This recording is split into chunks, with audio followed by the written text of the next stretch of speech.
Lots of great games in the Premier League this weekend. None other than Brighton versus Liverpool is certainly one of those on Sunday. Both teams, of course, playing in Europe this week. Less days rest, but at least they've got the same amount of days of rest. When it comes to Brighton and Liverpool, there have been some cracking games and ones that I think have created a lot of pain for Liverpool over the last couple of years in terms of going up against them and kind of expecting to sort of do away with them. But last season in particular, they really, really struggled against them.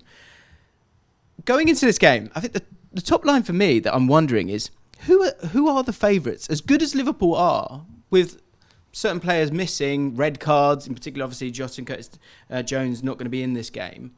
Who would you put forward as the favourite for this one? Who would I put forward as the favourite? I think I'd lean towards the home side, just because of the fact that these are two sides that have performed relatively well this season. I think they're both capable of scoring goals. We've seen that. Both of them defensively, I still think there are question marks over as well, which makes this a fascinating game. I mean, Liverpool are the side that I think will go further in terms of the Premier League overall this season and can be talked about as potential title challengers. I don't see that with Brighton. So I think Liverpool overall are on a different level, but Brighton have been so impressive at home over the years and have got that capability to hurt even the biggest sides. So Brighton for me, just about, because they're at home. It is the home thing that makes, because if it was at Anfield, we'd all sit here and say that Liverpool are the clear favourites. But yeah, Brighton being at home does make it a very, very intriguing matchup. And I think that the Brighton that we saw against Aston Villa, that's within them. That's there. If you see Brighton against West Ham earlier this season, again, they dominated possession. They probably felt like they should have got something out of the game. But West Ham were more effective than Brighton. And I think the teams, you can't say they've worked them out, because Brighton, since the Zerbi's come in, have been one of the best teams in the country. But they are susceptible to conceding a lot of goals.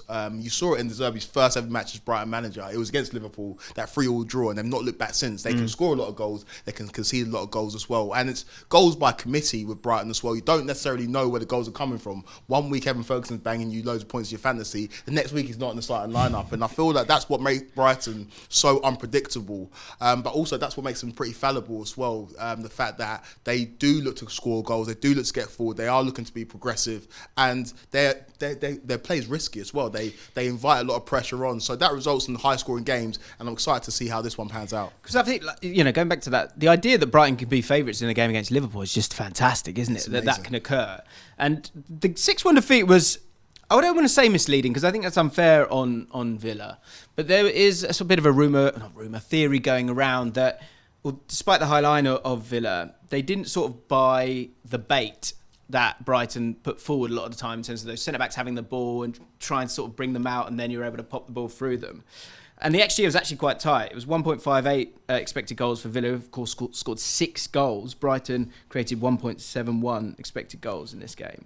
So the thing that I lean towards when I look at this as a matchup holistically is that, are Liverpool capable, regardless of personnel, of not taking the bait? Would they ever go down that road of a West Ham or an Aston Villa in terms of going, okay, you've got it there for now, we'll let you have it? That doesn't feel like Jurgen Klopp, and I think that's what's hurt them in previous games against Brighton, is that they've gone, we're Liverpool, you're Brighton. I don't think it with any high levels of arrogance, but looking to get at the opposition like Liverpool do, and then you get popped off by Brighton. Is that something that they've got to be wary of?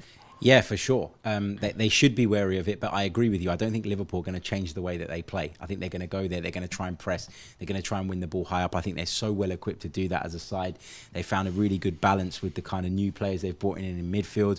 I have to say, I thought some of them would take a little bit longer to find their feet, particularly McAllister for me, because I thought a lot of his reputation was built on what he achieved at the World Cup, and sometimes that can be misleading, but he's fit into that side brilliantly. He's played a slightly different role. But, he is a player that wants to be on the front foot, as is the rest of their midfield. And I don't think they're going to sit back and try and soak up pressure. They're going to go at Brighton. They're going to try and close them down. And just quickly on that point that you made about the sort of 6-1 defeat for Brighton at Villa and how much of a concern that is, or if that's a big worry. Actually, I don't think it's a worry for Roberto De Zerbi at all. They've got their way of playing. They're going to do it every week. And there will be occasions where the XG doesn't match up with the amount of goals that they concede. But if you look at the overarching metrics, they'll still feel confident that he's created an environment that they can go out and win games in. And sometimes it's just about being efficient in the boxes. and that will vary from time to time when you don't have top elite players. Yeah, I mean, Trent Alexander-Arnold's not been playing the last 5 games, and so for them to kind of navigate that, and a really tough fixture list for Liverpool so far. Other players have had to sort of step up, and I think even in this game there are injuries, there are suspensions, but you do feel like there's a sort of a newfound depth, certainly in the midfield, which is obviously was a big problem last year.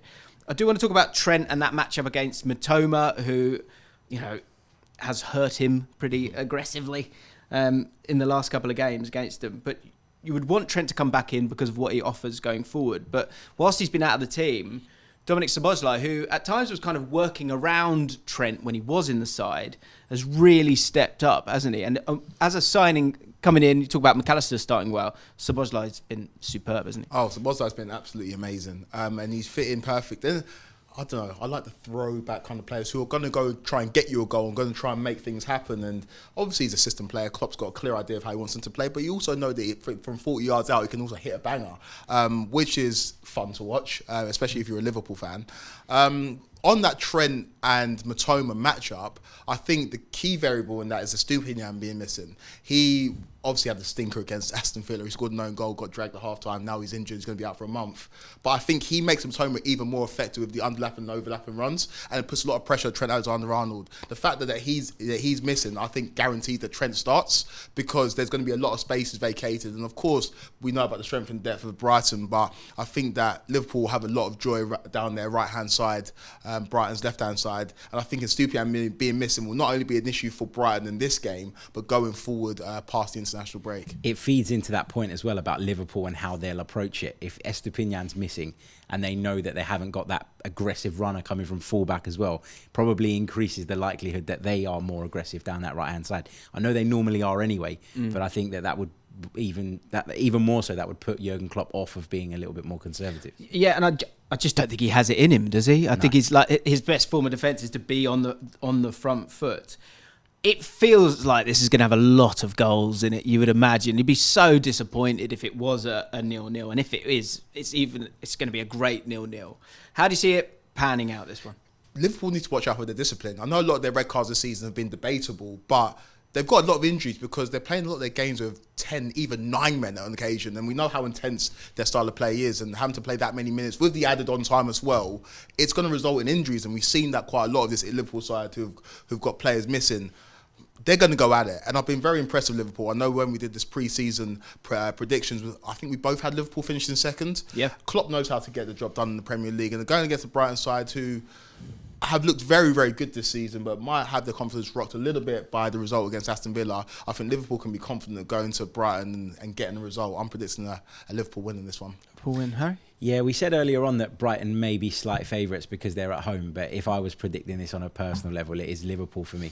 I think they'll go out and win this. And to Kweku's point about the confidence at Brighton, I do think it's being chipped away at slowly because they're having to balance European and domestic football. The defeat at home to AEK Athens would have been really, really disappointing. Obviously, the nature of that defeat was a difficult one to get over. Then, of course, the battering at Aston Villa as well. I'm not saying that Brighton's confidence is shot or that we should even be criticising them because they're punching well above their weight as a football club. But I just feel like it's being chipped away at slowly, and Liverpool are in the ascendancy. I think that's really interesting. I think when it comes to Brighton, the confidence has always been there, but there's also been the rest. And when there is that rest period, you can focus on the next opposition, find a new way of beating them, which is what De Zerbi's fantastic at as well, despite having quite a clear way of playing football. I'm fascinated to see how this one goes because I think both teams feel like they are missing a few players, obviously. Liverpool, Darwin Núñez screams to me here in terms of doing something in this game, especially if Brighton look to get forward, which they obviously will do. They might leave those spaces in behind. But for Brighton, I want to see a response. And my gut suggests that we will see that, I think, against Liverpool. I think it's going to be a cracking game, absolutely amazing game. I think Darwin Núñez will get a goal with a great pass, be it Szoboszlai, McAllister, Trent Alexander-Arnold, finding him in behind. But I'm going to back Brighton. I'm going to go with Brighton at home, expecting that response. Two teams that will be a little bit tired, but also you've got a Brighton side that wants to have the ball, own the ball. And I think that will make a bit of a difference here. So I'm going to just sneak a ding-dong 3-2 victory to Brighton. That's what I'm going to go for.